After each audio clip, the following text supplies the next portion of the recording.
And after 9/11, Muslims across the United States spoke out against discrimination and racism they felt was directed toward them. But Islam has actually been attracting more and more Americans every day. RT's Priya Sridhar went to a mosque just outside of Washington, D.C. and found out why so many Americans have converted to the religion. Listen. It's the call to prayer, and it's answered by more than 1 billion Muslims all over the world, including Caitlin Billings, a 22-year-old American who was raised Christian. I converted last year, the 1st of Ramadan. My mother, she was afraid that I was going to marry someone who would beat me. She was crying a lot.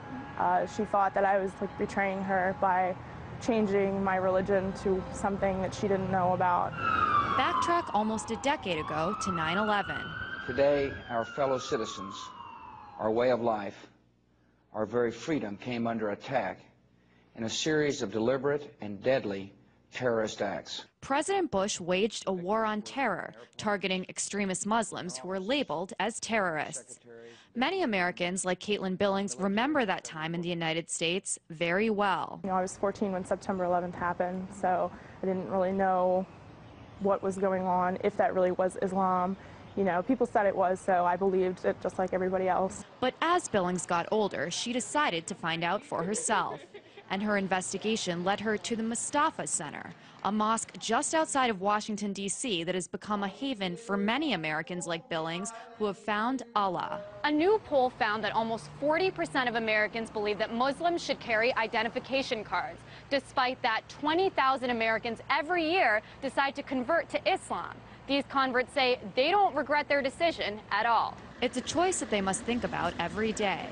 Around the world since 9/11, Muslims have battled bans of their religious clothing, profiling in airports, and discrimination in their everyday lives. People that I knew since I was very small think that I've changed personalities because of this. They don't see past the scarf. They just see the fact that I've changed. After joining a class to learn more about Islam, Carl Dodge also decided to become a Muslim. One of the big jokes that I've always made is before I actually sat down in the class and opened my Quran, everything I knew about Islam I had learned from CNN, you know? And a lot of people are like that. So, and there were some negative reactions. And when it comes to the mainstream media, the depiction of converts can be somewhat extreme. That Pakistani officials have arrested Adam Gaddan. This is the American-born spokesman for al-Qaeda. Fox's work.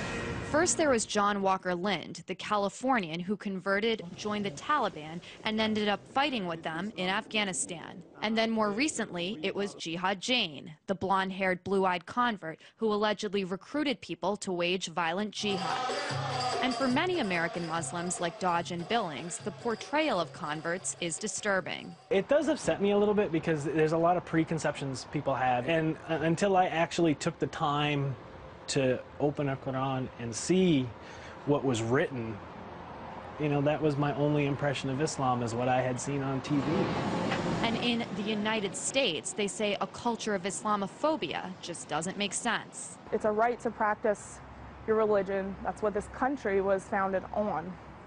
Not only, you know, is it supposed to be that way here, this country was founded on those principles. That's, you know, people that started this country were fleeing religious persecution. I just had somebody ask me the other day, oh, so are you against America now? And it's like, okay, I'm a U.S. veteran as well. I served in the U.S. Navy.